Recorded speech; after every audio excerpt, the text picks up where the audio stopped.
स्वागत है आपका मेरे YouTube चैनल में। तो आज हम लोग पढ़ने वाले हैं कक्षा 10वीं विषय सामाजिक विज्ञान का जो पाठ है प्रथम विश्व युद्ध, उसका अगला पाठ हम लोग पढ़ने वाले हैं। चलिए वीडियो शुरू करते हैं। चैनल को सब्सक्राइब कर लें और अपने मित्रों के साथ ज़रूर इसको शेयर कीजिएगा। और अभी तक आपने इसका पिछला पार्ट नहीं देखा है तो जा करके देख सकते हैं। मैं इसका लिंक जो है डिस्क्रिप्शन बॉक्स में दे दूँगा। तो चलिए पढ़ते हैं। युद्ध में सैनिक। तो प्रथम विश्व युद्ध जब हुआ तो उस समय सैनिकों की क्या स्थिति थी, वो जो है क्या किया करते थे, उसके बारे में यह जो टॉपिक है वो आज पढ़ने वाले हैं। तो युद्ध की घोषणा होते ही हर देश की सरकार व्यापक पैमाने में सैनिकों की भर्ती में जुट गई।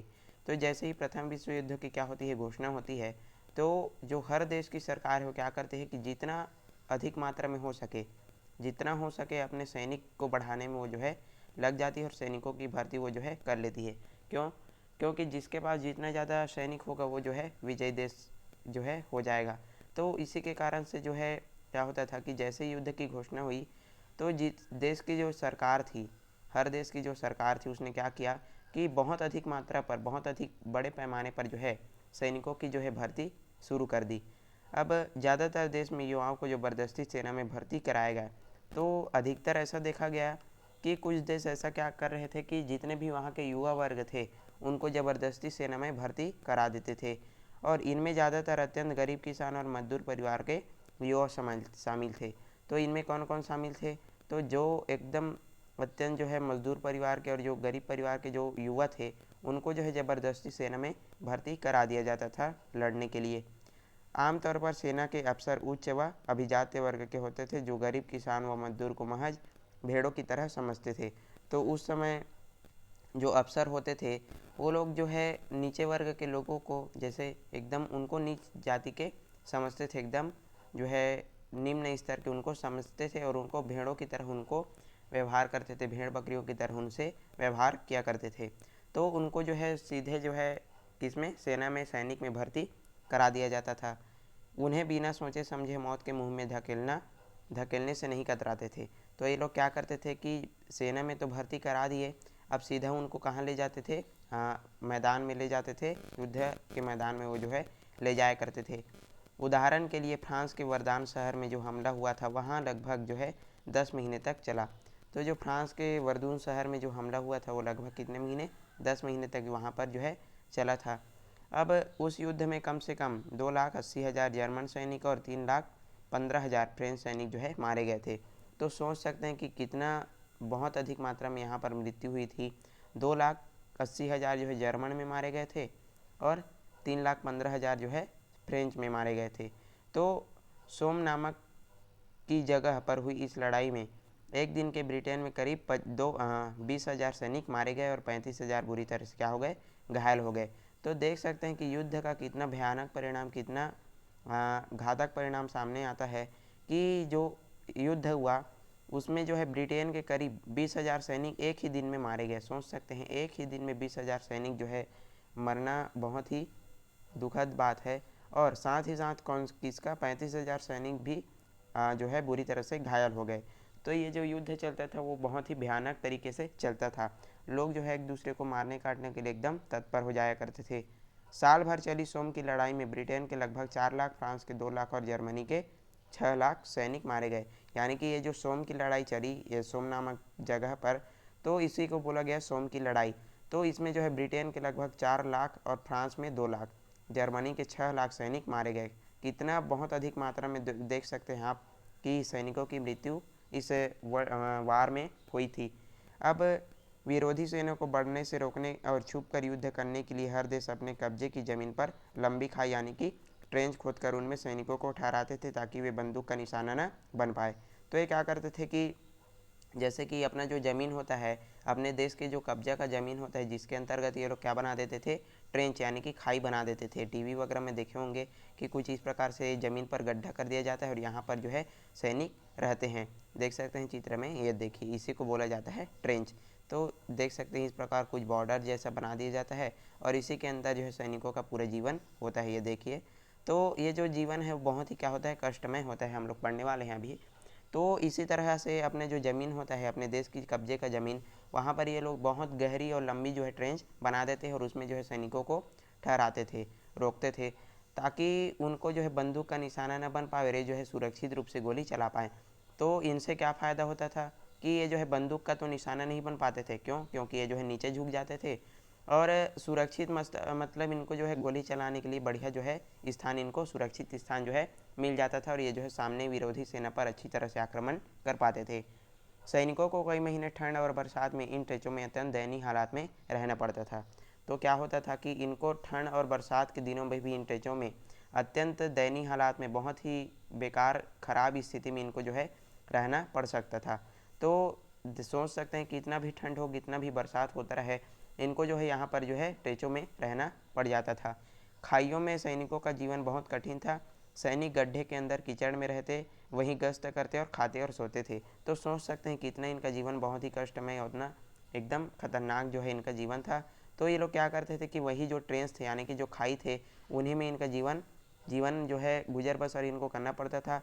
और जब बरसात होती थी तो इनके अंदर पूरी तरह से कीचड़ वगैरह पूरी तरह से आ जाता था, तो भी इनको जो है वहाँ पर रहना पड़ता था। और वहीं पर ये लोग क्या करते थे, गश्त वगैरह लगाया करते थे और वहीं पर खाते और सोया करते थे। मरे हुए सैनिकों की लाशों के ढेर, लाशों को खाते चूहे, सड़ती हुई लाशों और चारों ओर फैले मल की बदबू, जुएं और खुजली इन गड्ढों में रह रहे सैनिकों के जीवन को अमानवीय बना दिया था। तो सोच सकते हैं कितना भयानक तरीके से ये लोग रहा करते थे कि वहीं पर जो है मृत जो सैनिक हुआ करते थे उन्हीं को वहाँ पर रखा जाता था। उनकी लाशों को चूहे खाते रहते थे और इतनी ज़्यादा वहाँ से बदबू आती रहती थी। तो वहीं पर सोए जो है ये खाते थे, वहीं पर सोते थे और गश्त लगाया करते थे। तो सोच सकते हैं कि इनका जीवन कितना दुखद और कितना एकदम खतरनाक तरीके से इनका जीवन रहा होगा। उन दिनों एंटीबायोटिक दवाओं का आविष्कार नहीं हुआ था, जिसके कारण मामूली चोट लगने पर भी अस्वच्छ खाइयों में रहने वाले सैनिक संक्रमण के शिकार हो जाते थे। तो उस समय जब जो है वर्ल्ड वार चल रहा था, तो क्या होता है कि उन दिनों जो है एंटीबायोटिक दवाओं का जो है आविष्कार नहीं हुआ था, यानी कि उनकी खोज जो है नहीं हुई थी। तो ये लोग क्या किया करते थे कि यदि कोई भी मामूली इनको चोट लग जाती थी, तो वहाँ पर क्या था, पूरा अस्वच्छ था, यानी कि साफ़ सफाई तो वहाँ बिल्कुल भी नहीं थी। तो इसके कारण ये जो सैनिक थे वो पूरी तरह संक्रमित हो जाते थे और संक्रमण का शिकार जो है इनको बहुत अधिक मात्रा में हो जाया करता था। अब पहली बार सैनिकों को भारी मात्रा में तोप गोलों का भी सामना करना पड़ा।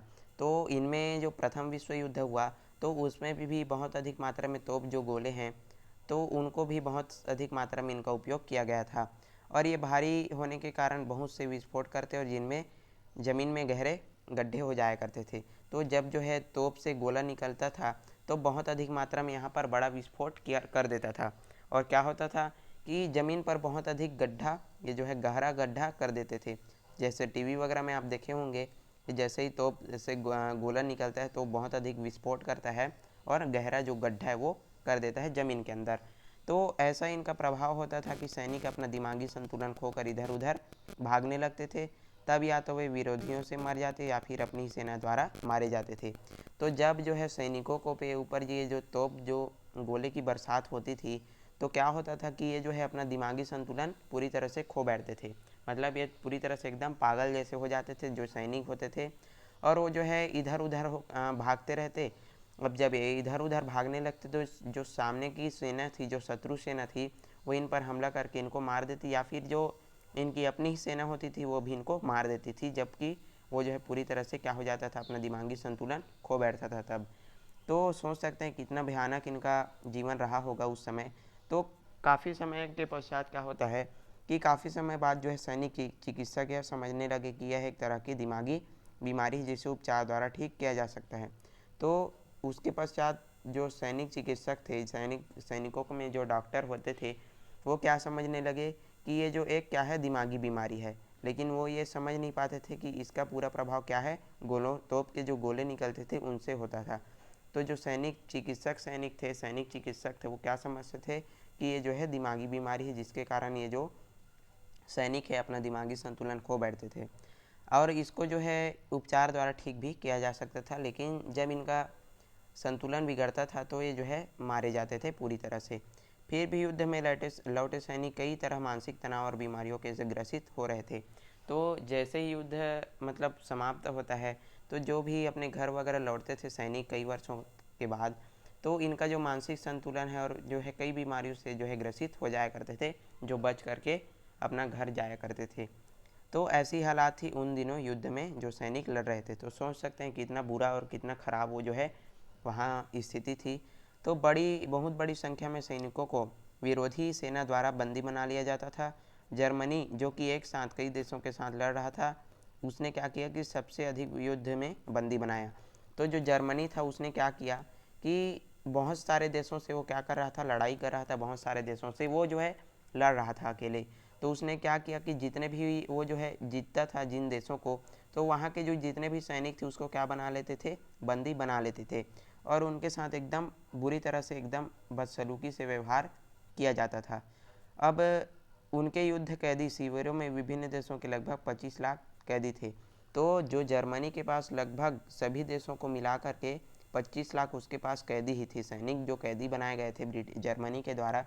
तो टोटल करके 25 लाख उसके पास क्या थे, कैदी ही थे। तो ये क्या करते थे, जैसे ही मान लो कि बात जर्मनी हो गया और कोई भी देश हो गया, तो जैसे ही ये जो जर्मनी हो इस देश को जीतता था, मतलब वहाँ युद्ध करके उनको जीत जाता था, तो उनके जितने भी सैनिक थे उस देश के उसको बंदी बना लेता था। तो टोटल 25 लाख इसके पास जो है बंदी सैनिक हो चुके थे जर्मनी के पास। अब ब्रिटेन और फ्रांस ने भी लगभग 3-3 लाख कैदी अपने कैंपों में रखे थे, यानी कि जो कैंप होते थे वहाँ पर जो ब्रिटेन और फ्रांस भी 3-3 लाख जो है सैनिक रख चुके थे। लेकिन सबसे अधिक जो बंदी सैनिक थे उनके पास थे जर्मनी के पास। तो इनके साथ बहुत ही क्या किया जाता था, एकदम अपमानजनक इनको दयनीय हालातों में रख दिया जाता था। और बंदी बनाने वाले युद्ध कैदियों को घृणा से देखते थे और उन पर होने वाले खर्च को फिजूल खर्च मारते थे। तो ये जो है जैसे ही उनको बंदी बनाकर लाया जाता था उन सैनिकों को, तो उन पर भी थोड़ा भी खर्च ये जो है नहीं किया करते थे। और उनको एकदम बुरी तरह से उनको देखा जाता था, अपमानजनक और घृणा की दृष्टि से उनको जो है देखा जाता था, जो भी बंदी बनाए रहते थे सैनिक उनको। हालांकि कई अंतर्राष्ट्रीय संधियाँ थी जिनसे युद्ध बंदियों के साथ मानवीय व्यवहार करने का आग्रह था, पर ज़्यादातर देश इसका पालन नहीं करते थे।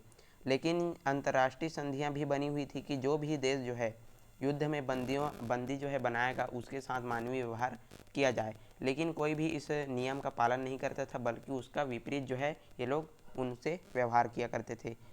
प्रथम विश्व युद्ध में ब्रिटेन की ओर से लगभग 13 लाख भारतीय सैनिक शामिल हुए, जिन्हें अफ्रीका, इराक और फ्रांस में लड़ने के लिए भेजा गया। तो जो प्रथम विश्व युद्ध होता है उसमें लगभग जो है हमारे भारतीय सैनिक कितने थे, 13 लाख थे, जिनको जो है अफ्रीका, इराक और फ्रांस में लड़ने के लिए इनको भेज दिया गया था। और इनमें से लगभग जो है 74,000 सैनिक मारे गए। तो कितना दुख की बात है कि 13 लाख सैनिक थे और उन्हें जो है इनको जब लड़ाई के लिए भेजा गया, प्रथम विश्व युद्ध हुआ तो ब्रिटेन की ओर से इनको भेजा गया था भारतीय सैनिकों को, और उनमें से 74 जो हज़ार सैनिक थे वो जो है मारे गए थे। तो बहुत अधिक मात्रा में ये जो पूरी तरह से हम कह सकते हैं कि ये जो प्रथम विश्व युद्ध हुआ ना, उसमें अधिक से अधिक जो है व्यक्ति जो है मारे गए थे। तो ये जो युद्ध है बहुत ही भयानक युद्ध था। तो प्रथम विश्व युद्ध में नई तकनीकें, तो किस किस प्रकार की यहाँ पर नई नई तकनीकों का उपयोग किया गया, तो इसके बारे में हम लोग पढ़ने वाले हैं। चलिए पढ़ना शुरू करते हैं। तो पहले नंबर पर आता है मशीन गन। मतलब हम लोग पढ़ने वाले हैं कि किस किस तरह के यहाँ पर जो है हथियारों का उपयोग किया गया, वेपन का उपयोग किया गया, तो उसके बारे में हम लोग पढ़ने वाले हैं। तो पहले नंबर पर आता क्या है, मशीन गन। ट्रेंचों के जाल के पीछे आमतौर पर मशीन गनों का उपयोग किया जाता था। तो जो ट्रेंच बनाए जाते थे उसके पीछे ये लोग क्या करते थे, मशीन गन का उपयोग किया करते थे। हमने पहले देखा कि कुछ इस प्रकार से ट्रेंच होता था और उसके अंदर ये जो है सैनिक जो सैनिक जो होते थे वो छुपे रहते थे। तो इनसे जो है अधिक मात्रा में जो है मशीन गन का उपयोग किया जाता था। ये जो है छुप करके वहाँ पर ट्रेचों में छुप करके जो है मशीन गन के द्वारा वार किया करते थे। तो इनका उपयोग पहली बार इस युद्ध में किया गया। तो जो मशीन गन का उपयोग जो है पहली बार इस युद्ध में किया गया था, प्रथम विश्व युद्ध में जो है पहली बार जो है मशीन गन का उपयोग किया गया था। और एक बात और कि ये जो प्रथम विश्व युद्ध में जो नई तकनीकें हैं उसको आप जो है अच्छे से समझिएगा। क्यों? क्योंकि ये जो है परीक्षाओं में अक्सर पूछे जाते हैं और बहुत ही आईएमपी क्वेश्चन है। तो इसमें जो है मशीन गन का सबसे पहले उपयोग किसी प्रथम विश्व युद्ध में ही किया गया था। एक मशीन गन के माध्यम से प्रति मिनट सैकड़ों गोलियां दागी जा सकती थी। तो एक मिनट में, प्रति मिनट मतलब एक मिनट में जो है सैकड़ों गोलियां उस मशीन गन के द्वारा दागी जा सकती थी, यानी कि उससे जो है निकलती थी। राइफल जिसे एक बार चलाने के बाद दोबारा गोली भरना पड़ता था, उसकी तुलना में मशीन गन क्या था, मारक शक्ति तकरीबन जो है 100 गुना बढ़ गई। यानी कि जो राइफ़ल होता है, आप सभी लोग देखे होंगे कि उसमें क्या होता है कि जब एक गोली चलाएं फिर उसको जो है लोडिंग करना पड़ता था, फिर उसको चलाना पड़ता था। तो इससे जो है बहुत पावरफुल क्या था, मशीन गन। राइफ़ल की अपेक्षा जो है मशीन गन बहुत ही क्या था, पावरफुल था। कैसे कि उसमें जो है बार बार गोलियां तो भरना नहीं पड़ता था, और वो जो है एक बार गोली भर और वहाँ से प्रति मिनट जो है सैकड़ों गोलियां जो है निकलती थी। तो ये जो है उसकी जो मारक क्षमता थी, यानी कि जो सैनिकों को मारने की जो क्षमता थी वो भी क्या थी, बहुत ज़्यादा थी, बहुत ही अधिक। तो इस प्रकार से यहाँ पर ये जो मशीन गन का उपयोग किया गया था। और एक बात और कि ये जो पार्ट है वो बहुत थोड़ा लंबा होने वाला है। क्योंकि आज इसको हम लोग ख़त्म करने वाले हैं। अब सेकंड नंबर पर क्या आता है, तोप। तो जो तोप है उसका भी उपयोग इस प्रथम विश्व युद्ध में किया गया था। तो इस युद्ध में भारी मात्रा में तोपों का उपयोग किया गया।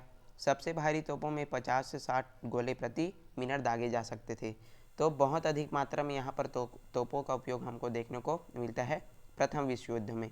तो जो सबसे भारी तोप थे, यानी कि एकदम पावरफुल जो तोप थे, उनमें जो है प्रति मिनट, हर मिनट में जो है 50 से 60 जो गोले हैं वो दागे जा सकते थे। आप सभी लोग देखे होंगे तोप जो है किस प्रकार का होता है कि उसमें दो कुछ इस प्रकार से पहिए होते हैं, और इस प्रकार से यहाँ पर जो है बारूद भर करके इसको छोड़ा जाता है। तो प्रति मिनट यानी कि प्रत्येक मिनट में जो है 50 से 60 गोले होते थे, उसको दाग सकते थे तोप के माध्यम से। और इसका प्रयोग जो है प्रथम विश्व युद्ध में किया गया था बहुत भारी मात्रा में। और निश्चित दूरी पर लगातार वार करने वाली जो तोपें ट्रेंचों में रह रहे गतिरोध को तोड़ने में सक्षम थी, और तोपों से प्रतिद्वंदी सेना, उनके हथियार, उपकरण और ट्रेंचों को एक साथ नुकसान पहुंचाया जा सकता था। तो जो तोपों का उपयोग उन पर किया जाता था जो है ट्रेंचों पर रह रहे होते थे, यानी कि जो खाई बना करके रह रहे होते थे, उन पर ये जो तोप का निशाना उन पर जो है लगाया जाता था। तो जो ऐसे जो ट्रेंच होते थे, यदि उनमें एक भी यदि कोई तोप का जो गोला है वो जो है आ कर के गिर जाता, तो पूरी तरह से वो स्थान क्या हो जाता था, पूरी तरह नष्ट हो जाता था, और उनको जो है एक साथ पूरी तरह से नुकसान पहुंचा दिया जाता था जो लोग जो है ट्रेंचों में रह रहे होते थे। अब आगे चलते हैं टैंक। तो इस समय जो है टैंक का आविष्कार किया गया था, और बहुत अधिक मात्रा में इसका उपयोग भी हम जो है प्रथम विश्व युद्ध में देखने को मिलता है। सन 1899 में ब्रिटेन में मशीन गन एवं बुलेट प्रूफ स्टील के आवरण से ढके युद्धक मोटर कार का विकास हुआ। यानी कि इसका जो विकास है वो 1899 में ब्रिटेन के द्वारा ये जो है आविष्कार किया गया था, और इसको क्या बोला गया, युद्धक मोटर कार, यानी कि मशीन गन इसको बोला गया। टैंक इसको बोला गया था। तो पहियों की जगह इनमें चेन ट्रैक लगाकर इसे कीचड़ और उबड़ खाबड़ खाइयों पर भी चलाने लायक बनाया गया था। इस तरह टैंक का आविष्कार हुआ। तो इसमें क्या लगाया गया था कि पहियों की जगह, यानी कि चक्के होते हैं उसके जगह क्या लगाया गया था, चैन लगाया गया था। आप सभी लोग देखे होंगे कि कुछ इस प्रकार से ये जो टैंक होता है वो होता है। तो वो जो है जितना भी उबड़ खाबड़ कोई भी ज़मीन हो वो जो है पूरी तरह से वो जो है चल जाता है। तो इसी प्रकार से इसका आविष्कार किया गया था टैंक का, और इसका बहुत अधिक मात्रा में प्रथम विश्व युद्ध में उपयोग किया गया।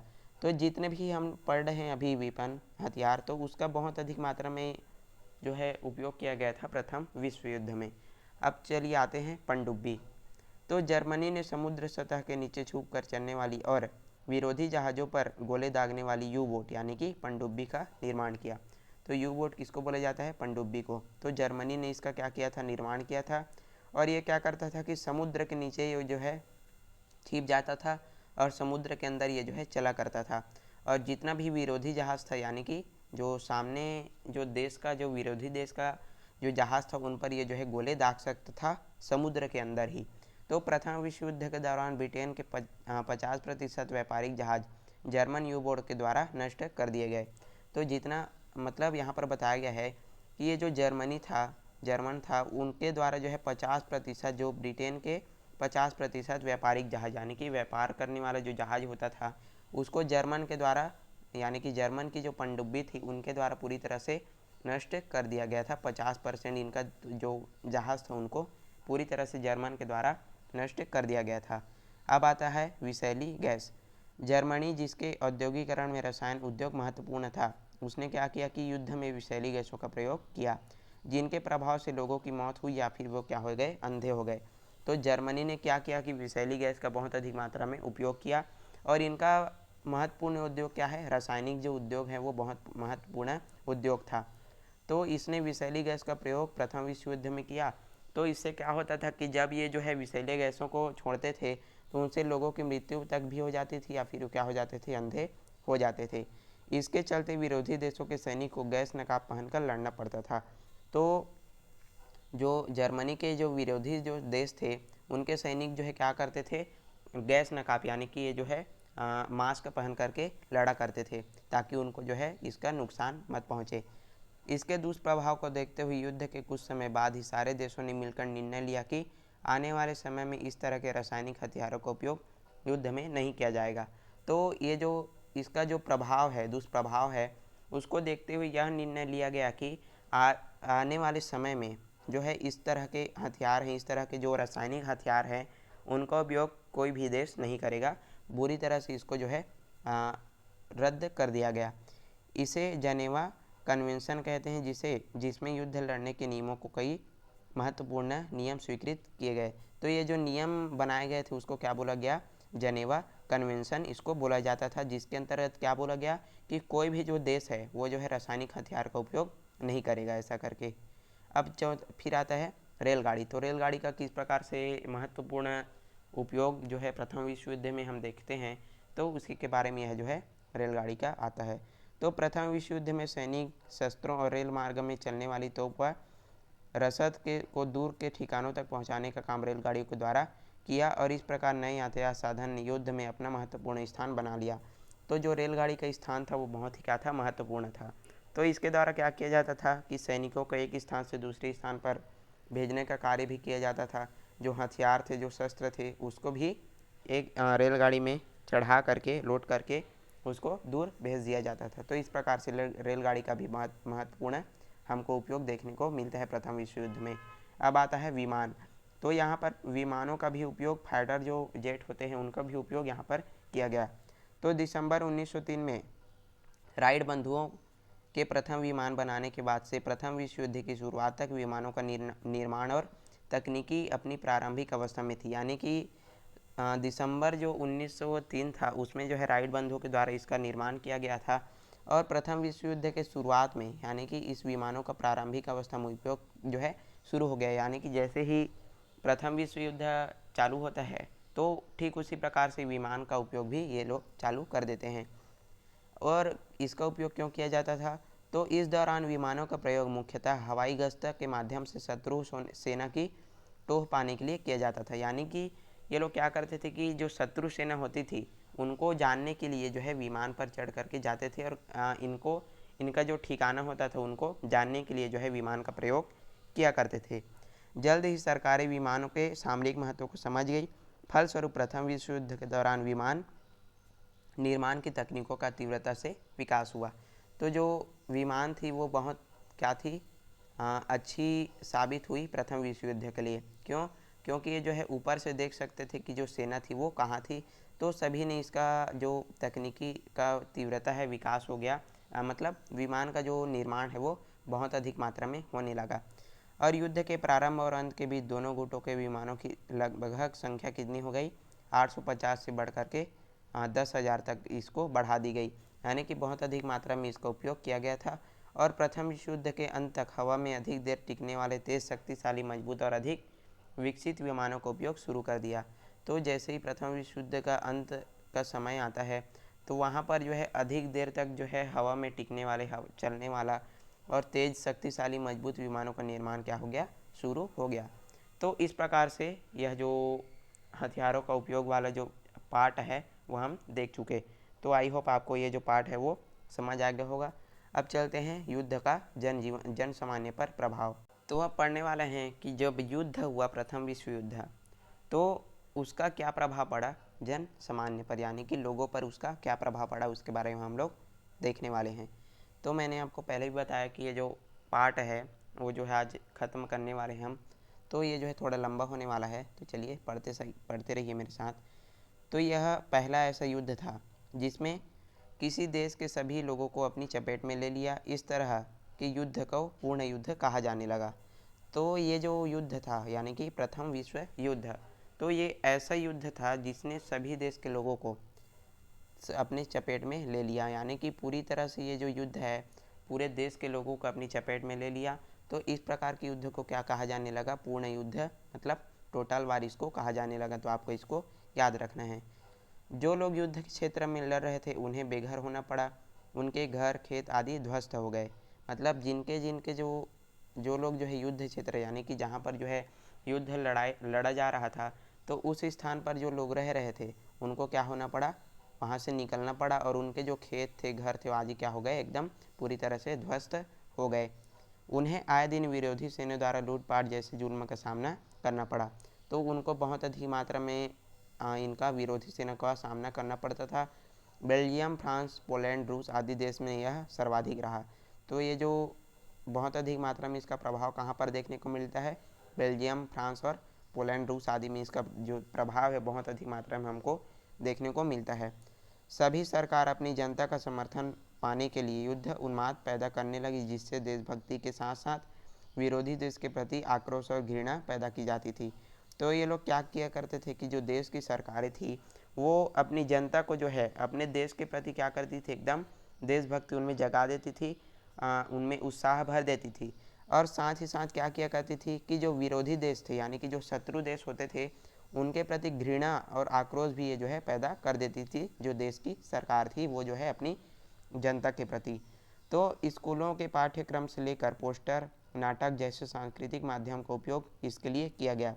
तो यहाँ तक कि क्या किया गया था कि स्कूलों के पाठ्यक्रम में भी अपने देश के प्रति देशभक्ति और विरोधी जो देश होते थे, शत्रु जो देश होते थे उनके प्रति घृणा स्कूलों पाठ्यक्रम में भी यहाँ पर हमको देखने को मिलता है।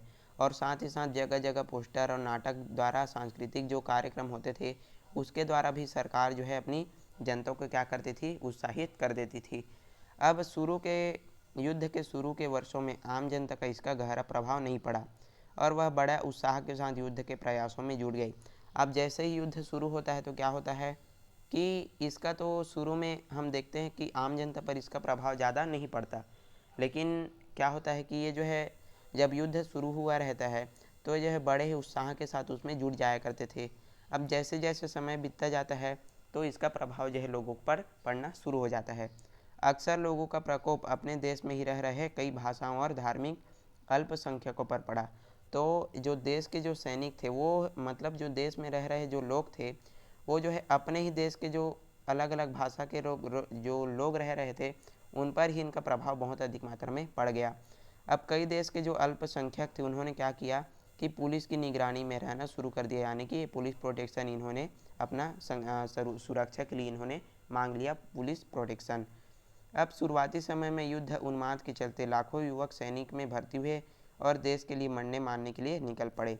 अब इनमें शुरू में क्या था? युद्ध करने के लिए एकदम उत्साह इनमें भर दिया गया था। तो क्या होता है कि ये जो है अपने देश के लिए मरने मारने के लिए निकल पड़ते हैं।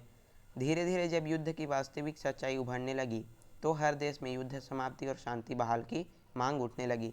अब जैसे जैसे समय बीतता गया धीरे धीरे तो युद्ध की जो वास्तविक सच्चाई थी, या वास्तविक सच्चाई मतलब युद्ध में बहुत अधिक लोग मर रहे थे, एक दूसरे पर ये लोग क्या कर रहे थे? कब्जा कर रहे थे। तो जब वास्तविक सच्चाई युद्ध की उभरी है तो जो हर देश की जो लोग थी वो क्या करने लगी? युद्ध के समाप्ति और शांति बहाल करने की घोषणा ये जो है मांग उठाने लगी। युद्ध में लगभग हर परिवार का कोई न कोई सदस्य सेना में भर्ती हुआ था जो या तो लौटा ही नहीं या फिर अपाहिज होकर के लौटा। तो हर परिवार का कोई न कोई सदस्य वहाँ पर युद्ध में सैनिक में भर्ती हो जाया करता था और वो जो है अभी तक लौटा ही नहीं, या फिर जब लौटा तो वो जो है अपाहिज होकर के लौटा था, यानी कि पूरी तरह से वो जो है कई लोग जो है मर जाते थे, मृत्यु हो जाती थी और कुछ लोग जो है अपाहिज होकर के लौटते थे। वहीं उन परिवारों को कई अन्य रूपों में युद्ध की कीमत चुकानी पड़ी। युद्ध के चलते खाद्य पदार्थों की कमी भी होने लगी। अब जब युद्ध चल रहा था तो जो खाने के जो भोजन थे उनकी भी कमी यहाँ पर हमको देखने को मिलती थी। अब इसका क्या कारण था? तो इसका एक कारण यह था कि सरकार जो है अपनी सेनाओं के लिए खाद्य पदार्थ भारी मात्रा में खरीद रही थी, जिससे सामान्य बाजार में उनका भाव होने लगा था।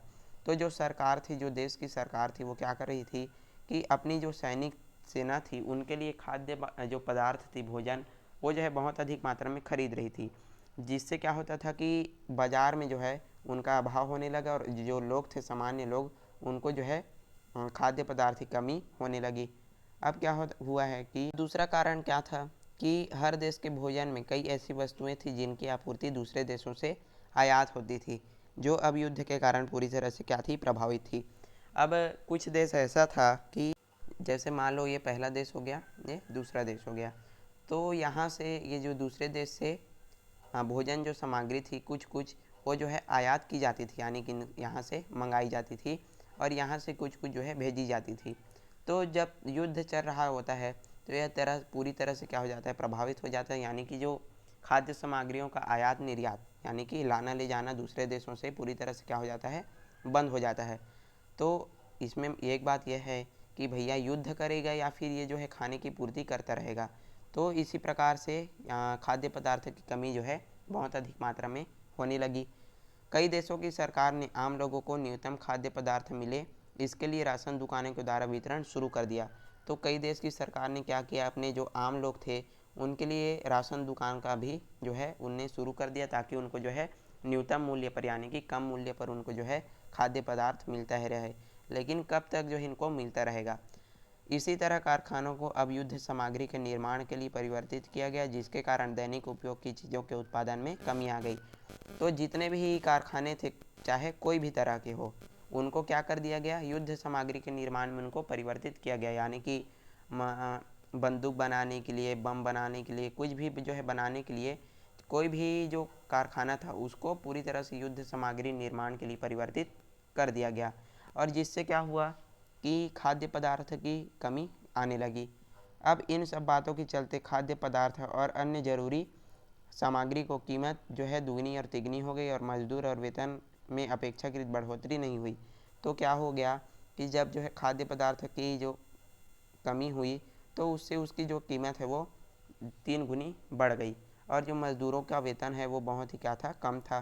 तो मज़दूर यह देख रहे थे कि कारखानों के मालिक युद्ध की बढ़ती मांग और बढ़ती कीमतों के चलते अधिक मुनाफा कमाकर मालामाल हो रहे थे, मगर कामगारों की मजदूरी नहीं बढ़ा रहे थे। तो जो कारखानों के मालिक होते थे वो क्या करते थे कि वो लोग जो है युद्ध की सामग्री बनाते थे और अपना माला माल हो करके हो जाते थे, लेकिन मज़दूर वहाँ पर जो काम कर रहे होते थे उनकी जो मजदूरी है वो नहीं बढ़ाते थे। अस्पताल, चिकित्सा जैसे सार्वजनिक सुविधा भी अब युद्ध के लिए उपयोग की जाने लगी, जिसके कारण सामान्य नागरिकों को कष्ट उठाना पड़ा। तो जितने भी अस्पताल थे, चिकित्सा थी, यानी कि डॉक्टर वगैरह थे, वो सभी जो है युद्ध में लग गए उनकी सेवा करने के लिए, मतलब उनको बचाने के लिए। तो जिससे क्या होता है कि जो आम जनता थी उसको जो है बहुत अधिक मात्रा में कष्ट उठाना पड़ता है। साथ ही जब युद्ध में मरने वालों की संख्या लगातार बढ़ती गई और घर घर में वयस्कों की मौत की खबर आने लगी तो लोगों को आक्रोश हो गया और उनकी तरफ जो है बढ़ा कि उन्माद पैदा करने वाले पूरे विश्व को अपने स्वार्थ के लिए युद्ध में झोंक रहे हैं। तो जब जो है घर घर में जो है वयस्क, यानी कि जो जवान जो लोगों की मौत होने लगी, तो उससे क्या हुआ कि लोगों का आक्रोश बढ़ गया और उसने क्या किया कि अपनी मांग उठाने लगी कि युद्ध के समाप्ति की घोषणा कर दी जाए। ऐसा करके युद्ध शुरू होने के 3 साल बाद सन 1917 से लगभग हर देश में युद्ध के खिलाफ जनमानस बनने लगा। यानी कि जब युद्ध शुरू हुआ, प्रथम विश्व युद्ध, तो लगभग उसके 3 साल बाद क्या हुआ कि 1917 में हर देश क्या चाहने लगा कि युद्ध की समाप्ति वो जो है उसके खिलाफ हो गए हर देश के जो लोग थे। जर्मनी, रूस, तुर्की, ऑस्ट्रिया आदि देश ने आम लोगों ने अपनी ही सरकार के खिलाफ आंदोलन शुरू कर दिया। तो अपने ही देश के जो लोग थे, यानी कि खुद की जो देश के लोग थे, वो जो है अपने सरकारों के खिलाफ क्या करने लगे, आंदोलन शुरू कर दिए। तो यहाँ पर देख सकते हैं एक पोस्टर यहाँ पर दिया गया है प्रथम विश्व युद्ध का, जिसमें क्या लिखा है, कम रोटी खाओ। तो इसके माध्यम से यह बताना चाहता है कि ये जो है बहुत वहाँ पर खाद्य पदार्थ की कमी हो गई थी प्रथम विश्व युद्ध के दौरान। अब जो है मजदूर वेतन वृद्धि की मांग को लेकर हड़ताल करने लगे। तो जो मजदूर वर्ग थे वो क्या करने लगे, वेतन की बढ़ाने के लिए वो जो है हड़तालें भी करने लग गए। हर देश के लोग यह विश्वास करने लगे कि उनके देश में लोकतंत्र न होने के कारण ही सरकार इतनी आसानी से ऐसा घोर युद्ध में उतर आई है। तो जो लोग थे वो क्या कर रहे थे कि उस समय जो है लोकतंत्र नहीं था, जिसके कारण जो सरकार है वो अपनी मनमानी कर रही थी और ऐसे जो घोर युद्ध था यानी कि बहुत भयानक युद्ध में वो जो है शामिल हो चुकी थी। यदि लोकतंत्र स्थापित होता तो सरकार को लोगों की सुननी होती और उनकी इच्छा के विरुद्ध ऐसा युद्ध नहीं होता। तो लोकतंत्र यदि वहाँ पर स्थापित होता तो सरकारों को जो है लोगों की बातें सुननी पड़ती, उनकी मांग जो है सुननी पड़ती और ऐसा जो विनाशकारी युद्ध है वो नहीं होता। तो इस प्रकार से जो है लोग अपनी ही सरकार के प्रति आवाज़ जो है उठाने लग गए थे। युद्ध समाप्त होते ही पुराने और विशाल साम्राज्य हमेशा के लिए खत्म हो गए थे और उन देशों के लोकतांत्रिक क्रांतिकारियों की लहर भी फैली। यानी जैसे ही युद्ध समाप्ति की घोषणा मतलब होता है तो वहाँ पर लोकतांत्रिक क्रांतियाँ भी फैलने लगी, यानी कि लोकतंत्र स्थापित करने की जो बात है वो भी फैलने लगती है। जर्मनी, ऑस्ट्रिया हंगरी, तुर्की, रूस, इन सभी देशों में जो साम्राज्य स्थापित थे उन्हें खत्म करके वहाँ लोकतांत्रिक सरकार बहाल हुई। यानी कि जैसे ही युद्ध समाप्त होता है तो वहाँ हर देश में जो है लोकतांत्रिक सरकार जो है स्थापित किया जाता है। भारत में भी इस युद्ध का गहरा असर पड़ा। एक और युद्ध में भारतीय सैनिक को भेजा गया, दूसरी ओर युद्ध के लिए धन जुटाने के लिए ब्रिटिश सरकार ने करों में भारी वृद्धि कर दी। यानी कि क्या होता है कि भारत जो है युद्ध का गहरा प्रभाव भी यहाँ पर पड़ता है हमारे भारत में। तो एक और क्या किया गया था कि बहुत सारे जो सैनिक थे, लगभग कितने पढ़े हैं हम लोग, 3 लाख सैनिक जो है युद्ध के लिए भेज दिया गया था ब्रिटिश सरकार के द्वारा और उनमें से जो है 74,000 की क्या हो गई थी, मृत्यु हो गई थी। तो इसके अलावा क्या किया गया कि ये जो ब्रिटिश सरकार थी उसने अपनी कर में भारी वृद्धि कर दी और इसके अलावा खाद्य पदार्थ और अन्य सामग्री का युद्ध में उपयोग के कारण उनकी कीमतों में भारी वृद्धि हुई, जिसके कारण जन सामान्य को बहुत अधिक कष्ट जो है उठाना पड़ता है। तो खाद्य पदार्थ की कमी तो हो गई थी यहाँ पर भी और जिसके कारण ये लोग क्या कर दिए थे, करों में भी भारी वृद्धि कर दी थी और इसके कारण जो है बहुत अधिक कष्ट उठाना पड़ता है जन सामान्य को, यानी कि साधारण जो लोग थे उनको। इस कारण पूरे देश में उपनिवेशी शासन के विरुद्ध राष्ट्रीय आंदोलन तीव्र हो गया। यानी कि जो उपनिवेशी शासन था या ये जो ब्रिटेन था वो हमारे देश में जो है कब्जा किया हुआ था। तो उपनिवेशी शासन के विरुद्ध ये जो कब्जा हटाओ वाला जो आंदोलन, राष्ट्रीय आंदोलन है वो शुरू हो जाता है। साथ ही भारतीय उद्योगपतियों के लिए एक सुनहरा मौका मिला, वे अपना उत्पादन अधिक कीमत पर बेचकर मालामाल हो गए थे। तो सबसे ज़्यादा जो फायदा है वो किसको हुआ है, उद्योगपतियों को। ये लोग क्या करते थे भैया, अपना माल बनाते थे, बहुत अधिक मात्रा में बेच देते थे और बहुत अधिक मात्रा में इनको बेचना क्यों पड़ा, अब युद्ध तो हो रहा था और किसी भी तरह से इनको क्या युद्ध के लिए सामग्री तो खरीदनी ही पड़ती थी। तो मनचाहा अपना जो कीमत है वो बढ़ा देते थे और उनको बेच करके मालामाल हो जाते थे। तो इस तरह से ये जो उद्योगपति थे उन्होंने बहुत अधिक जो है माल यहाँ पर कमाया हुआ था। अब युद्ध और महिलाएं, तो चलिए पढ़ते हैं कि युद्ध के समय महिलाओं की स्थिति कैसी थी। प्रथम विश्व युद्ध जब हुआ तो उस समय महिलाओं की स्थिति कैसी थी, तो इसके बारे में हम लोग पढ़ने वाले हैं। जैसा कि हमने पहले देखा कि विश्व युद्ध के दौरान विभिन्न देशों में महिलाओं की स्थिति में बहुत तेज़ी से बदलाव हुआ। तो जब विश्व युद्ध चल रहा था तो उस समय जो महिला की स्थिति थी उस समय बहुत तेज़ी से इसका क्या हुआ, बदलाव हमको देखने को मिलता है प्रथम विश्व युद्ध के दौरान। ज़्यादातर नौजवान पुरुष के सेना में भर्ती हो जाने के कारण अब महिलाओं को कारखानों और खेतों में काम करने के लिए आगे आना पड़ा। अब हर घर के जो नौजवान पुरुष थे, नौजवान जो युवक थे, उनको तो सेना में भर्ती होना पड़ा और जिसके कारण जो है पूरा घर और जो खेतों का काम है वो किसको आ गया, महिलाओं के ऊपर जो है आ गया। अब इनको जो है सामने आकर के इनको काम करना पड़ा, ये जो है कारखानों में भी काम करते थे और खेतों में भी इनको काम करने के लिए आगे आना पड़ा। घर में कमाने वाले पुरुष न होने के कारण महिलाओं को घर संभालने के साथ साथ मजदूरी के लिए भी बाहर जाना पड़ा। तो ये लोग क्या करते थे, घर भी संभालते थे और इनको बाहर काम करने के लिए भी जाना पड़ता था और इनका महिलाओं पर गहरा असर पड़ा। वे अपने आप को अधिक स्वतंत्र और सामाजिक रूप से जिम्मेदार महसूस करने लगी और अपने हितों व अधिकारों की रक्षा के लिए सचेत हुई। तो इसका प्रभाव हमको देखने को मिलता है कि जो महिलाएं थी वो सामाजिक रूप से वो जो है अपने आप को स्वतंत्र और अच्छा महसूस करने लगी, जिम्मेदार महसूस करने लगी। यानी कि उस समय ज़्यादातर महिलाओं को पुरुषों की अपेक्षा बहुत ही कम समझा जाता था। तो जैसा प्रथम विश्व युद्ध होता है तो उस समय इनको पता चल जाता है कि हम भी जो हैं पुरुषों के समान ही काम कर सकते हैं। अब युद्ध खत्म और शांति बहाल करने की मांग को लेकर महिलाओं ने जगह जगह देश के आंदोलन किया और क्योंकि युद्ध की विभीषिका से सबसे अधिक प्रभावित कौन थी? महिलाएं थी। यानी कि सबसे अधिक प्रभाव किनके ऊपर पड़ा था? महिलाओं के ऊपर। तो ये लोग क्या किया कि युद्ध में जो है शांति बहाल यानी कि शांति करने के लिए, युद्ध शांत करने के लिए, रोकने के लिए इन्होंने जगह जगह क्या किया? आंदोलन करना शुरू कर दिया। जगह जगह महिलाओं के संगठन यह मांग करने लगे कि महिलाओं की बदलती भूमिका देखते हुए उन्हें संसदीय चुनाव में वोट डालने का अधिकार होना चाहिए। तो ये लोग क्या करने लगे कि ये लोग मांग उठाने लगे कि हमको भी जो संसदीय चुनाव होता है उनमें वोट डालने का अधिकार मिलना चाहिए करके। तो क्या होता है कि सबसे पहले ब्रिटेन की संसद ने सन 1918 में 30 वर्ष से अधिक उम्र की संपत्तिवान महिलाओं को वोट डालने का निर्णय दिया। तो ब्रिटेन ने क्या किया कि सबसे संसद में यानी कि 1918 में 30 वर्ष से अधिक उम्र की जो महिलाएं थी, संपत्तिवान, जिनके पास पैसा वगैरह था, तो उनको जो है वोट डालने का अधिकार इनको दे दिया जाता है। जर्मनी और रूस की क्रांतिकारी सरकार ने भी वयस्क महिलाओं को वोट डालने का अधिकार दे दिया। अब उसके पश्चात इनको वोट डालने का अधिकार भी दे दिया जाता है। देख सकते हैं कि चित्र के माध्यम से लंदन में 1914 में वोट को अधिकार को लेकर प्रदर्शन कर रही एक महिला को पुलिस गिरफ्तार करते हुए ले जा रहे हैं। तो देख सकते हैं कि ये जो महिला है वो वोट डालने के अधिकार को लेकर के क्या कर रही थी? प्रदर्शन कर रही थी, जिसको जो है पुलिस लेकर के इसको जा रही है। तो देख सकते हैं। और यहाँ पर जो है ब्रिटेन के बम कारखानों में महिला कामगार, यानी कि जो ब्रिटेन का बम कारखाना था वहाँ पर महिलाओं को काम करते हुए आप देख सकते हैं। तो इस प्रकार से वहाँ पर महिलाओं को बहुत अधिक मात्रा में जो है का बहुत कष्टमय इनको सामना करना पड़ा था। अब आता है शांति समझौता। तो अब जैसे ही सभी देश के जो सामान्य जो लोग थे उन्होंने क्या किया? जगह जगह आंदोलन किया कि युद्ध के लिए, शांति बहाल करने के लिए क्या किया? उन्होंने आंदोलन किया और समझौता के लिए उन्होंने आंदोलन किया। तो अंत में क्या आता है? शांति समझौते। तो किस किस तरह के शांति समझौते हुए हैं तो उसके बारे में हम लोग पढ़ने वाले हैं। उसके बाद शायद ये जो पाठ है वो जो है समाप्त हो जाएगा।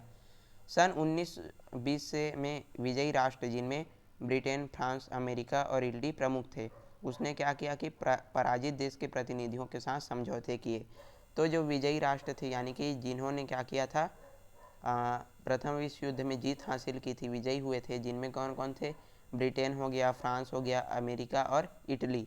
तो इन्होंने क्या किया कि जो पराजित यानी कि जो हारे हुए देश थे उनके जो प्रतिनिधि थे उनके साथ क्या किया? समझौता किया। और समझौते में क्या था? तो जर्मनी के साथ वर्साय संधि, ऑस्ट्रिया के साथ सेंट जर्मन संधि, हंगरी के साथ ट्रियानैन संधि, तुर्की के साथ श्रेवे की संधि और बुल्गारिया के साथ न्यूली की संधि की गई। तो बहुत प्रकार की संधियाँ यहाँ पर जो है की गई है, तो इसको याद रखना है। और इनमें से प्रमुख जो संधि क्या है? वर्साय की संधि, जो कि जर्मनी के साथ किया गया था। तो इनमें सबसे महत्वपूर्ण संधि जर्मनी के साथ की गई वर्साय की संधि थी। तो चलिए पढ़ते हैं कि वर्साय की संधि क्या है। और एक बात और कि आपको इसको अच्छे से समझना है, अच्छे से आपको याद यहाँ पर रखना है। क्यों? क्योंकि ये जो है वर्साय की संधि जो है बहुत आईएमपी क्वेश्चन है, तो परीक्षाओं में लगभग पूछे जाते हैं। युद्ध के बाद किस तरह की व्यवस्था हो, इस पर चर्चा जो है शुरू हो गई थी। यानी कि जब युद्ध समाप्त होता है, अब आगे की व्यवस्था कैसी हो, तो इस पर जो है चर्चाएं जो है शुरू हो गई थी। रूस की क्रांतिकारी सरकार ने नवंबर सन 1917 में पहला कदम उठाते हुए ऐलान किया कि, मतलब जो रूस की सरकार थी तो उसने क्या किया? 1917 में क्या उसने ऐलान किया कि वह बिना कोई शर्त से युद्ध से हट रही है और उनमें अन्य युद्धरत देशों से अपील की कि वे न्यायपूर्ण और लोकतांत्रिक शांति के लिए तत्काल कदम उठाए।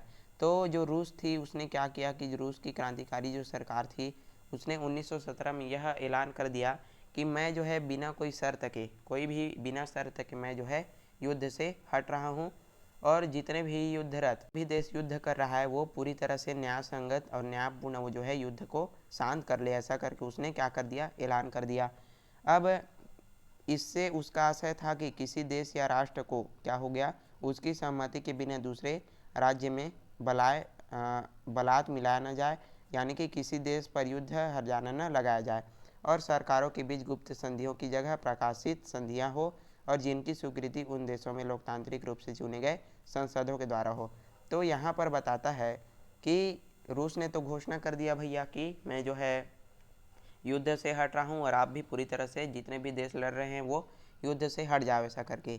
तो उसके बोलने का क्या मतलब था कि कोई भी जो देश है वो युद्ध का हर्जाना किसी देश के ऊपर मत लगाए, ऐसा करके वो जो है उसके बोलने का मतलब जो ऐलान किया था उसके बोलने का अर्थ था।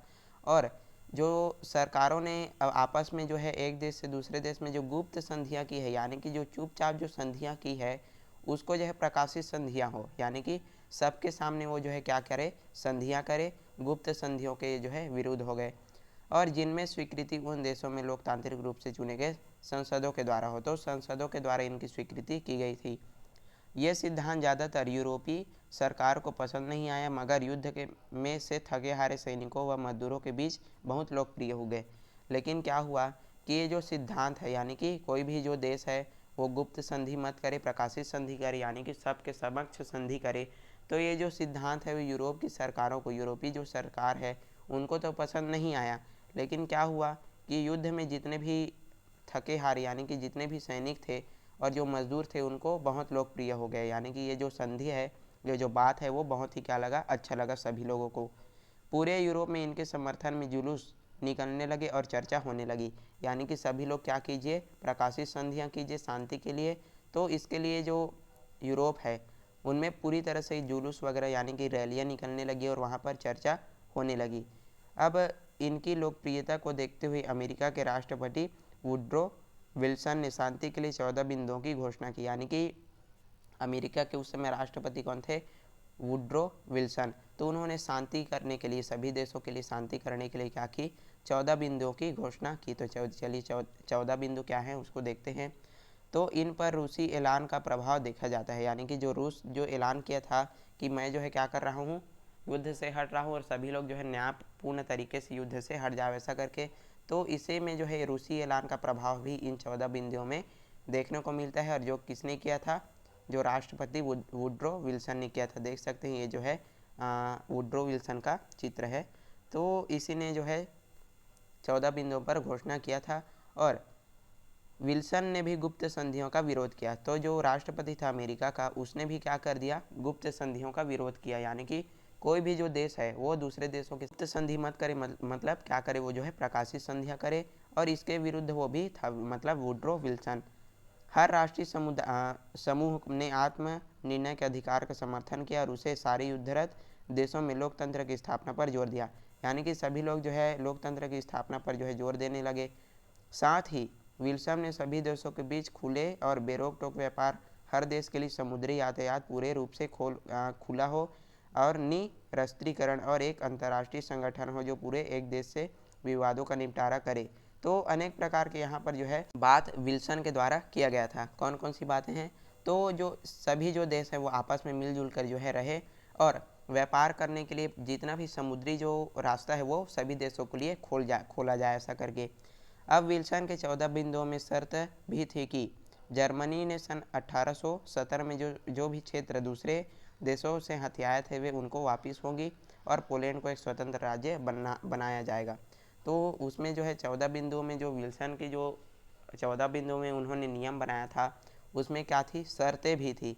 तो शर्त क्या थी भैया, तो जर्मनी ने जब 1817 में जितना भी वो जो है दूसरे देशों के क्षेत्र उन्होंने आपस में जो है मिला लिया था, उसको क्या करना था, वापस उसको करना था जर्मनी को, और पोलैंड को क्या करना था, एक स्वतंत्र राज्य उसको बनाना था। तो इस तरह से क्या हुआ, जो विल्सन ने 14 बिंदुओं का जो प्रस्ताव रखा था उसमें शर्त रखा गया था। रूस के संदर्भ में विल्सन का मानना था कि वहाँ जार की तानाशाही का जगह लोकतंत्र की स्थापना का स्वागत किया जाना चाहिए और रूस के लोगों की अपनी पसंद की सरकार गठित करने के लिए स्वतंत्रता का सम्मान करना चाहिए। तो उसके साथ साथ एक और शर्त रखा गया था कि जो तानाशाही जो लोकतंत्र है उसकी जगह पर क्या करना चाहिए, मतलब तानाशाही की जगह लोकतंत्र की स्थापना करना चाहिए। और जो रूस के जो लोग थे उसको बहुत ये जो बात है वो पसंद आया। विल्सन ने युद्ध के लिए किसी एक देश को जिम्मेदार नहीं ठहराया और इस कारण किसी देश पर इसके लिए जुर्माना भी लगाने की बात नहीं की। यानी कि जो वुड्रो विल्सन थे जर्मनी के राष्ट्रपति, उसने क्या अमेरिका के राष्ट्रपति, तो उसने क्या किया कि किसी भी देश को जो है जिम्मेदार नहीं ठहराया कि युद्ध के लिए, और पूरी तरह से इसने जुर्माना की बात यहाँ पर नहीं की है। जर्मनी के नए शासकों ने विल्सन के सिद्धांतों को मानते हुए युद्ध विराम स्वीकार किया। तो इसका जो बात है वुड्रो विल्सन का, उसने सभी देशों ने माना और युद्ध विराम की जो है स्वीकार कर दिया, यानी कि युद्ध जो है विराम हो चुका था। तो हर विजयी देश की अपनी कल्पना और कूटनीतियाँ ज़रूरत थी। तो हर जो देश था, विजयी देश यानी कि जो जीता हुआ देश था, उनकी अपनी अपनी क्या थी, कल्पना थी, और कूटनीति भी इनके साथ साथ थी। फ्रांस, जिसे युद्ध में सबसे अधिक नुकसान झेलना पड़ा था, चाहता था कि जर्मनी को स्पष्ट रूप से दोषी ठहराया जाए और वह हर मुल्क को हर्जाना दे। तो सबसे ज़्यादा नुकसान किसको पहुंचा था? फ्रांस को। तो फ्रांस क्या चाहता था कि जर्मनी को इसके लिए क्या ठहराया जाना चाहिए? दोषी ठहराना चाहिए, यानी कि युद्ध का पूरा जो दोषी है वो क्या है? जर्मनी है। तो इस प्रकार से फ्रांस चाहता था, और वो क्या चाहता था कि हर मुल्क को क्या दे? पैसा दे, और इससे जर्मनी को इस तरह तबाह किया कि वह फिर कभी से हमला करने की स्थिति में ना हो। तो ये जो है फ्रांस चाहता था कि जर्मनी को इस तरह तबाह किया जाए, इस तरह उसका तबाह किया जाए कि वो जो है किसी के और देश के साथ वो जो है हमला करने के लिए, युद्ध करने के लिए आगे मत आए। ऐसा करके फ्रांस चाहता था। सन 1871 में फ्रांस से जो इलाके जर्मनी ने छीने थे उन्हें वापस फ्रांस को दे दिया जाए। तो जितना भी जर्मनी ने जो है फ्रांस से इलाके छीने थे उसको जो है फ्रांस को वापस दे दिया गया। ये वे इलाके थे जो जर्मन उद्योगों के लिए अति महत्वपूर्ण थे, जहाँ से उन्हें कोयला और लौह अयस्क मिलता था। तो जो इलाके जर्मनी ने किससे छीने थे? फ्रांस से। तो वो कौन कौन से इलाके थे? कोयला और जो लौह अयस्क जहाँ का भंडार था, उसको ये जो जर्मनी है उसने फ्रांस से छीन लिया था। तो पुनः उसको वापस मिल गया फ्रांस को अंत में। इस तरह फ्रांस जर्मनी को दोहरी क्षति पहुंचाना चाहता था ताकि वह कभी भी सर उठाकर ना देख सके। तो फ्रांस चाहता था कि मैं जो है जर्मनी को बहुत अधिक मात्रा में क्या पहुंचाऊंगा? क्षति पहुंचाऊंगा, ताकि वो जो है दोबारा मुझ पर हमला मत कर सके। इस तरह फ्रांस जो है चाहता। ब्रिटेन भी जर्मनी को सामरिक तौर पर कमज़ोर करना चाहता था। तो जो ब्रिटेन था वो भी जो है जर्मनी को बहुत अधिक कमज़ोर करना चाहता था, मगर आर्थिक रूप से नहीं। क्यों? क्योंकि वह जो है चाहता था कि जर्मनी की अर्थव्यवस्था सुदृढ़ हो ताकि ब्रिटेन से उसका व्यापार हो सके। तो ब्रिटेन चाहता था कि जर्मनी के साथ अच्छी तरह से व्यापार करना, तो फिर भी वो जो है उसको कमज़ोर बनाना चाहता था। अब लेकिन ब्रिटेन को उपनिवेशों व यूरोप में लोकतंत्र की स्थापना और राष्ट्रों के खुद के भविष्य का अधिकार तय करने या फिर समुद्री यातायात को खुला करने को लेकर गहरी असहमति थी। ये जो ब्रिटेन था वो क्या कर रहा था कि जितना भी वहाँ पर नियम बनाया गया था उसमें क्या थी? इसकी असहमति थी, यानी कि वो जो है सहमत नहीं था ब्रिटेन। तो फिर क्या होता है? फ्रांस, ब्रिटेन, जर्मनी ये तीनों चाहते थे कि रूस में जो क्रांति हुई उसे विफल करे और उसका प्रभाव उसके अपने, तो वहाँ पर जो क्रांति हुई थी रूस में, तो उसका प्रभाव कम करने उसको जो है अपने देश पर मजदूरों और सैनिकों पर न पड़े, इसके लिए जो फ्रांस, ब्रिटेन और रूस थे वो जो चाहते थे कि उसको विफल कर दे। अब वे न केवल रूस को शांति वार्ता में सम्मिलित नहीं करना चाहते थे, बल्कि वे चाहते थे कि सभी देश क्रांतिकारी सरकार के विरुद्ध लड़ रहे ताकतों का समर्थन करें। वे रूस और अपने बीच रूस विरोधी राज्यों को एक कतार खड़ी करना चाहते थे। यानी कि ये जो फ्रांस, ब्रिटेन, जो जर्मनी थे, वो जो है रूस को अपने विरोधी राज्यों के बीच खड़ी करना चाहते थे। अब इस प्रकार से ये जो संधियाँ आती है इनमें क्या है? वर्साई की संधि, जो कि जून 1919 में हुआ था। चलिए पढ़ते हैं, और ये जो है बहुत ही आईएमपी है, तो आप जो है मेरे साथ पढ़ते जाइए और मैं आपको अच्छे से समझा दूंगा। अब इसके पास तो प्रथम विश्व युद्ध के बाद किए गए संधियों में वर्साई की संधि सबसे महत्वपूर्ण माना जाता है। तो मैंने आपको पहले ही बताया कि जो प्रथम विश्व युद्ध में जो संधि किया गया है वर्साई की संधि, इसको सबसे महत्वपूर्ण इसको माना जाता है। अब 28 जून 1919 को जर्मनी से ब्रिटेन, फ्रांस और अमेरिका ने यह शांति समझौता किया है। तो किसके किसके बीच हुआ है? 28 जून 1919 को जर्मनी और ब्रिटेन के बीच और फ्रांस और अमेरिका के बीच ये जो संधि है वो किया गया है। वैसे इस समझौते को ब्रिटेन, फ्रांस और अमेरिका ने मिलकर के तैयार किया था। तो जो वर्साई की जो संधि थी, समझौता था, उसको जो है किसने तैयार किया था? ब्रिटेन, फ्रांस और अमेरिका ने इसको मिलकर के जो है तैयार किया था। इसकी कई शर्तें थी जो जर्मनी को मान्य नहीं थी। तो इसमें ऐसे ऐसे शर्तें भी रखी गई थी जिसको जो है जर्मनी मानना नहीं चाहता था, लेकिन जर्मनी को यह धमक की गई कि अगर वह ऐसा नहीं करेगा तो उस पर तीनों मिलकर के आक्रमण कर देंगे। तो जर्मनी को ये जो शर्तें थी उसको मानना था, और यदि नहीं मानता वो क्या कर यदि वो जो है इस शर्तों को नहीं मानता तो ब्रिटेन, फ्रांस और जो अमेरिका है वो जर्मनी पर क्या कर देता? हमला बोल देता। तो इसके कारण ये जो है जर्मनी को ये जो शर्तें हैं वो भी न मानते हुए भी उनको माननी पड़ी। विवश होकर जर्मनी को इस संधि को क्या करना पड़ा, स्वीकार करना पड़ा। मैंने आपको पहले ही बताया कि यदि जर्मनी इस समझौते को, इस वर्साय की संधि को स्वीकार नहीं करता तो ब्रिटेन, फ्रांस और अमेरिका यह क्या कर देती, उस पर हमला कर देती। तो ये क्या था, विवश था जर्मनी, और इसको जो है इस संधि को क्या करना पड़ा, स्वीकार करना पड़ा। आइए इसकी प्रमुख शर्तों पर नज़र डालें। तो कौन कौन सी इनमें शर्तें रखी गई थी, जो कि किसके द्वारा बनाया गया था, वुड्रो विल्सन, जो कि अमेरिका राष्ट्रपति है, तो उसके द्वारा ये जो संधि है वो बनाया गया था, संधि समझौता उसी के द्वारा यहाँ पर बनाया गया था। चलिए पहले नंबर पर क्या है, तो इस संधि में जर्मनी और उसकी सहयोगों को युद्ध और उसके द्वारा दूसरे देशों की हुई हानि के लिए जिम्मेदार ठहराया गया। तो इस संधि में जो है जर्मनी और उसके जितने भी सहयोगी जो थे उनको इस युद्ध के लिए, यानी कि प्रथम विश्व युद्ध के लिए उनको क्या किया गया, और उसकी जितनी भी क्षति हुई है, हानि हुई है दूसरे देशों को, उसके लिए पूरी तरह से जिम्मेदार ठहराया गया जर्मनी को, और उसकी क्षतिपूर्ति के लिए जर्मनी पर हर्जाना भरने का दायित्व रखा गया। तो जितना भी युद्ध में क्षति हुआ था उसका जो पूर्ति है वो जर्मनी को करना था। तो इस संधि में पहले नंबर पर यही बात है कि जितना भी युद्ध में जितना भी नुकसान हुआ था दूसरे देशों को, तो सभी का जो जिम्मेदार किसका था, जर्मनी का। तो जर्मनी को इसका जिम्मेदार ठहराया गया, और ठीक उसको जो है इसका जो हर्जाना भरने का दायित्व भी इसी के ऊपर थोप दिया गया।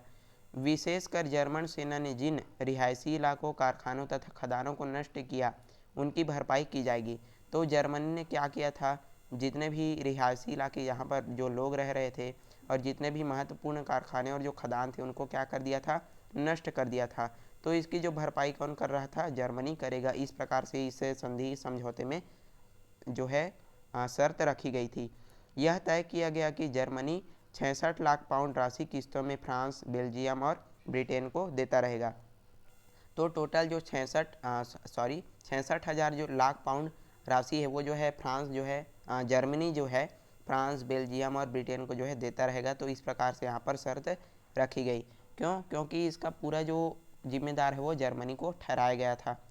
कई प्रसिद्ध अर्थशास्त्रियों का मानना था कि यह राशि जर्मनी की क्षमता से अधिक है, जिसके कारण उसका आर्थिक पुनर्निर्धारण नहीं हो पाएगा और यह पूरे देश यूरोप के लिए अहितकारी होगा।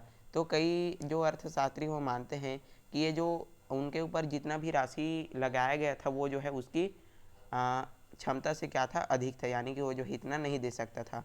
तो इसी के बारे में यहाँ पर बताया गया है।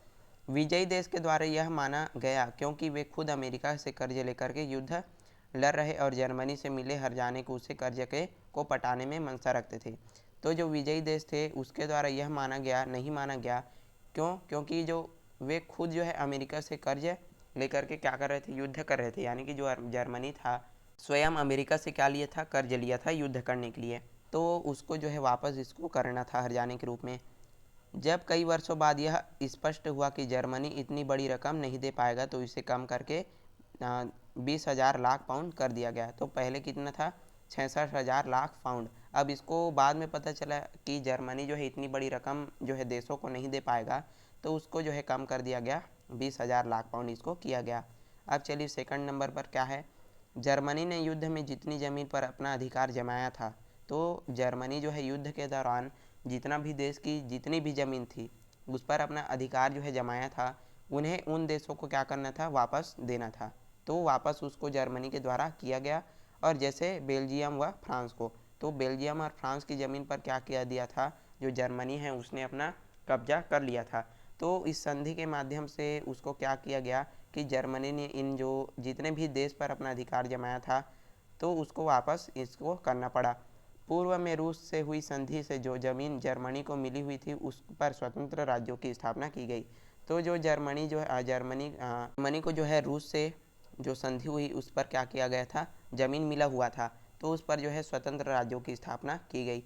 अब तीसरे नंबर पर आता है, सन 1871 में जर्मनी द्वारा फ्रांस से छीना गया अल्लास और लारेन क्षेत्र फिर से फ्रांस को लौटाया गया। तो 1871 में जो है जर्मनी ने किसको, फ्रांस से जो है अल्लास और जो लारेन क्षेत्र है वो जो है फ्रांस से छीन लिया था। तो इसको जो है फिर से जो है फ्रांस को लौटाया गया। तो इस प्रकार से ये जो वर्साय संधि है यहाँ पर किया गया। और इसके अलावा फ्रांस की खदानों को नुकसान पहुँचाने की भरपाई के लिए सारे क्षेत्र के खदानों के उत्पादन 15 वर्ष के लिए फ्रांस को सौंपे गए।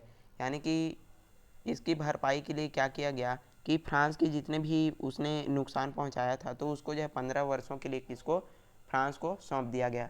उस क्षेत्र पर राष्ट्र संघ का प्रशासन स्थापित हुआ। वह हमेशा के लिए जर्मनी या फ्रांस में रहेगा। 15 साल बाद जनमत संग्रहण करके तय किया। यानी कि जैसा ही यहाँ पर बताने का प्रयास किया है कि जर्मनी ने क्या किया था, फ्रांस की खदानों को नष्ट कर दिया। अब इसके बाद इस संधि के माध्यम से यह बताया गया कि जर्मनी में जितने भी खदान हैं उसको जो है फ्रांस 15 वर्षों के लिए अपना उत्पादन करेगा और 15 वर्षों के बाद यह तय किया जाएगा कि यह जो खदान है वो जर्मनी का हो गया, फ्रांस का। तो इस प्रकार से ये जो संधियाँ की गई थी, तो ये जितना भी संधि था उसको जर्मनी को बिल्कुल भी पसंद नहीं था, लेकिन उसको जो है विवश होकर इस संधि को मानना पड़ा। चौथे नंबर पर आता है, पूर्व में जर्मन साम्राज्य के एक बड़े हिस्से को काटकर नवगठित पोलैंड में मिला दिया गया। इसका यह परिणाम हुआ कि जर्मनी का पूर्वी हिस्सा बाकी जर्मनों से अलग थलग पड़ गया। दोनों हिस्सों के बीच डेंजिंग पट्टी जो है पोलैंड को दे दी गई ताकि उसका समुद्र तक बना रहे।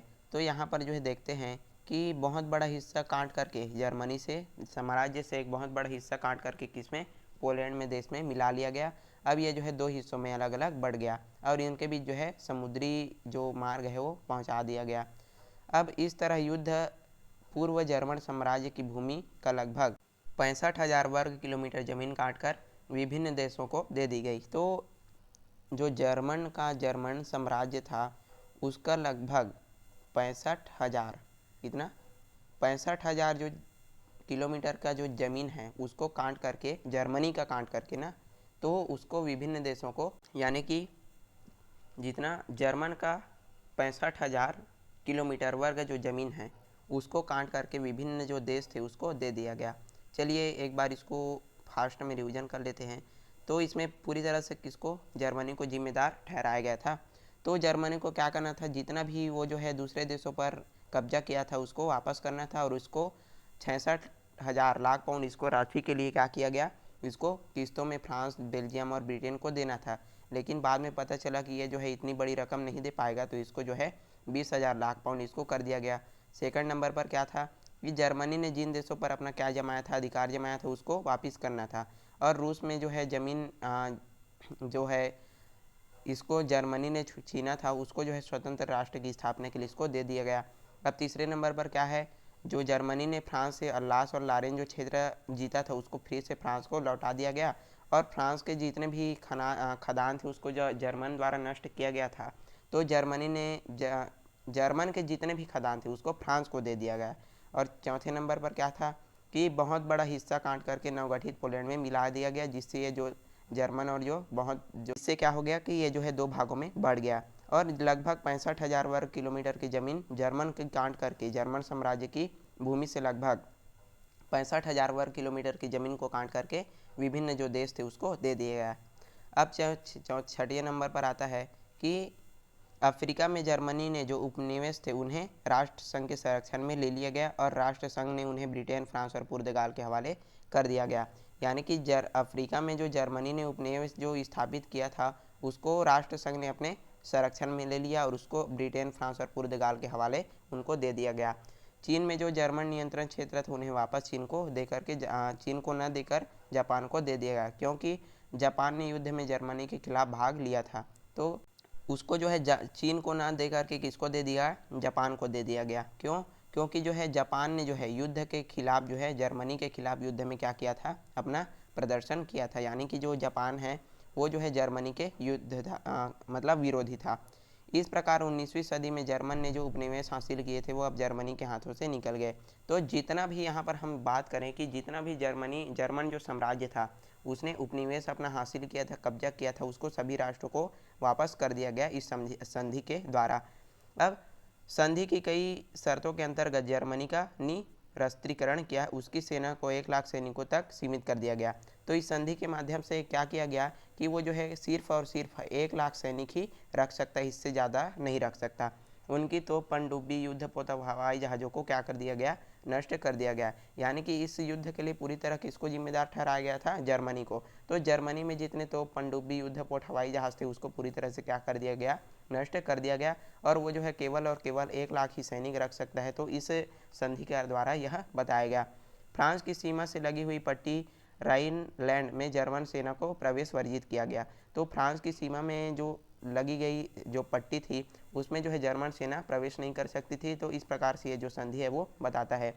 कुल मिलाकर यह प्रयास किया गया था कि जर्मन के पास फिर भी आक्रमणकारी सेना कभी न रहे। तो टोटल यह बात करें कि कुल मिलाकर जो इस शर्त के द्वारा यह तय किया गया था कि जो है जर्मनी है वो दोबारा जो है हमला करने के लिए क्या न रहे, सिर न उठाए। तो इस प्रकार से उसको बहुत अधिक जो है यहाँ पर शर्त मानना था। एक शर्त के द्वारा यह तय किया गया कि जर्मनी और ऑस्ट्रिया का विलय राष्ट्र संघ की अनुमति के बिना नहीं होगा। यानी कि इनका जो विलय है वो जो है राष्ट्र संघ की अनुमति, जब जो है राष्ट्र संघ इनकी अनुमति देगा तभी जर्मनी और जो ऑस्ट्रिया है वो इनका विलय होगा। एक संधि के माध्यम से ऑस्ट्रिया और हंगरी को अलग किया गया और इनमें अधीन रह रहे प्रदेश के लोगों को स्वतंत्र राष्ट्र गठित करने का जो है उन दर्जा दे दिया गया। यानी कि एक ऐसी संधि की गई जिसके माध्यम से ऑस्ट्रिया और जो हंगरी था उसको अलग कर दिया गया और यहाँ के लोगों को स्वतंत्र रूप से इनको कर दिया गया। इस तरह सबसे अधिक प्रभाव ऑस्ट्रिया पर पड़ा, जिसके पास केवल कृषि प्रधान प्रदेश रह गए और आर्थिक विकास संसाधन नहीं रहे।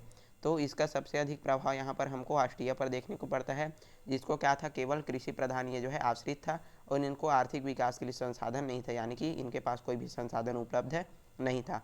ऑस्ट्रिया की काफ़ी बड़ी आबादी जर्मन भाषा बोलती है और यह स्वाभाविक था कि दोनों का विलय हो। तो ये जो है क्या था कि इनके इसमें शर्त रखा गया था कि ये जो है राष्ट्र संघ की अनुमति के बिना ये जो ऑस्ट्रिया और जो जर्मन है वो मिलेगा नहीं। तो इसमें बहुत बड़ी जो आबादी है वो जर्मन भाषा बोलती थी। तो स्वाभाविक था कि इन दोनों का क्या हो, विलय हो। यानी कि ये जो दोनों मिल जाए। लेकिन विजयी देशों पर उसको क्या कर दिया, रोक लगा दिया। यानी कि जो विजयी देश थे उन्होंने क्या किया दिया कि ऐसा करने से उनको सख्त मना कर दिया। तो इस प्रकार से यह जो था वर्साई की संधि। आई होप आपको यह जो है समझ आ गया होगा। मैंने आपको बताया वर्साई की संधि क्या थी। अब चलते हैं वर्साई की संधि के परिणाम। तो क्या परिणाम ये जो है लेता है वर्साई की संधि। तो यह संधि आधुनिक विश्व की संधियों में सबसे चर्चित संधि है। तो जितना भी संधि हुआ है आधुनिक विश्व में उसमें सबसे मोस्ट चर्चित मतलब बहुत ही अच्छी संधि यहाँ पर वर्साई की संधि को कहा जाता है। राजनयिक और अर्थशास्त्रियों ने इसकी कड़ी आलोचना की। पहली बात यह है कि यह लोकतंत्र और न्याय के सिद्धांतों पर आधारित न होकर के विजयी राष्ट्रों द्वारा हारे गए राष्ट्रों पर थोपी गई अपमानजनक संधि थी।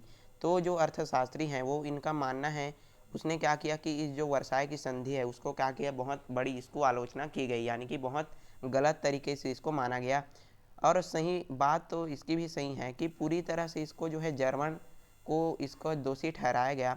और ये जो है क्या है कि सभी देशों ने तो गलती किया था लेकिन पूरा जो जिम्मेदार है वो किसको, जर्मन को ठहरा दिया गया।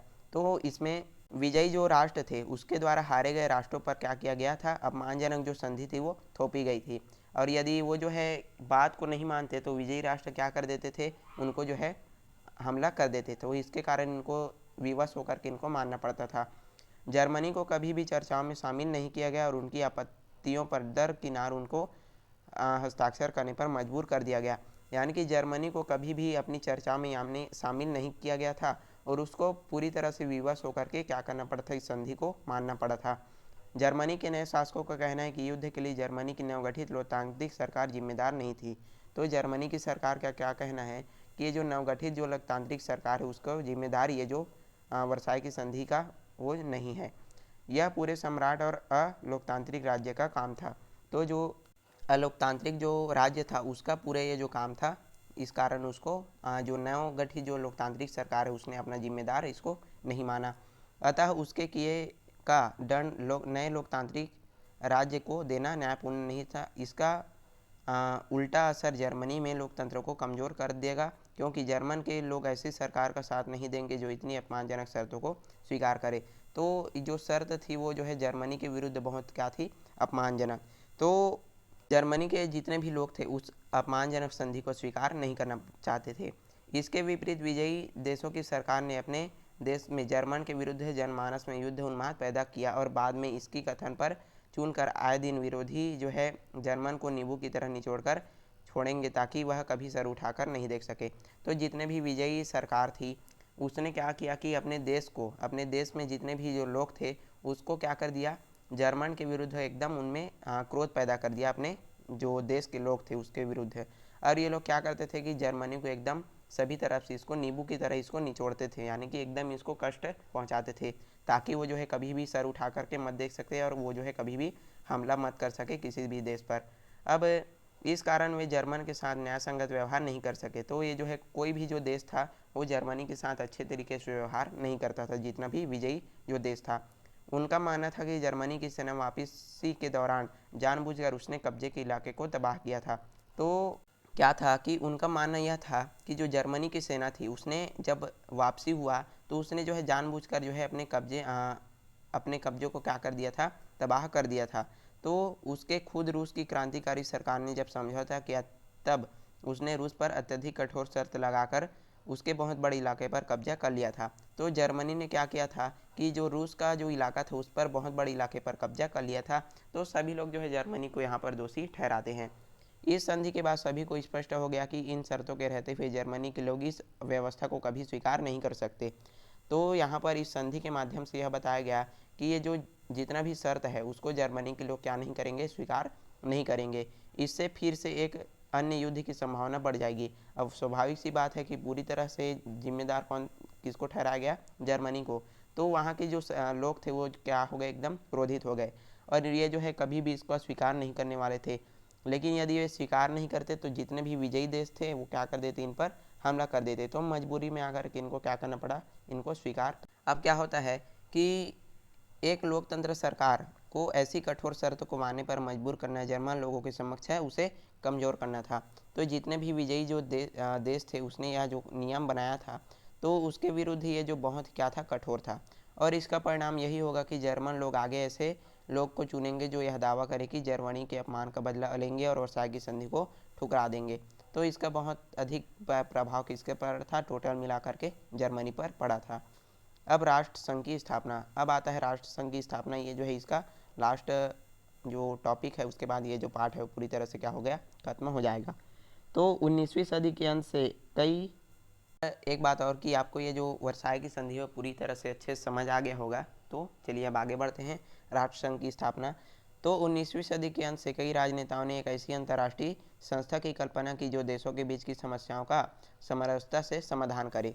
तो इसने क्या किया कि सभी अंतर जो राष्ट्रीय संस्था थी उसने क्या किया, कल्पना किया कि जो सभी देश हैं उनके बीच क्या हो, समस्याओं को सरलता से समाधान करने के लिए एक संधि किया जाए। युद्ध के दौरान विल्सन के सिद्धांतों में भी यह बात कही गई थी। जो वुड्रो विल्सन थे उन्होंने भी अपने जो सिद्धांत थे उसमें भी यह बात कही थी कि राष्ट्र संघ की स्थापना सभी देशों में किया जाए। अब जो है क्या किया गया कि विल्सन ने इसके लिए विशेष प्रयास किए। तो जो अमेरिकी राष्ट्रपति थे उसने क्या किया, इसके लिए बहुत अधिक मात्रा में प्रयास किए। उस समय की कल्पना में उपनिवेशों को स्वतंत्र देश नहीं माना गया। तो जो उपनिवेश थे उनको स्वतंत्र देश इसको नहीं माना गया और उन्हें इस संगठन में स्थान देने की बात भी यहाँ पर नहीं की गई है। सन 1920 में जनेवा में राष्ट्र संघ की स्थापना की गई, जिससे अपेक्षा थी कि वहाँ देश जो है बीच के झगड़ों को शांतिपूर्ण तरीकों से निपटारा करेगी और उनमें स्वास्थ्य, श्रमिकों की दशा, खाद्य सुरक्षा आदि विषयों पर विकास के लिए क्या करेगी, मदद करेगी। तो 1920 में जनेवा में क्या किया गया, राष्ट्र संघ का स्थापना किया गया, जिससे क्या हुआ कि वहाँ के जितने भी लोग थे, स्वास्थ्य, श्रमिक, उनको जो है उनकी सुरक्षा में, मतलब वहाँ जो है अनेक जो विषय थे उनमें क्या किया गया, विकास किया गया।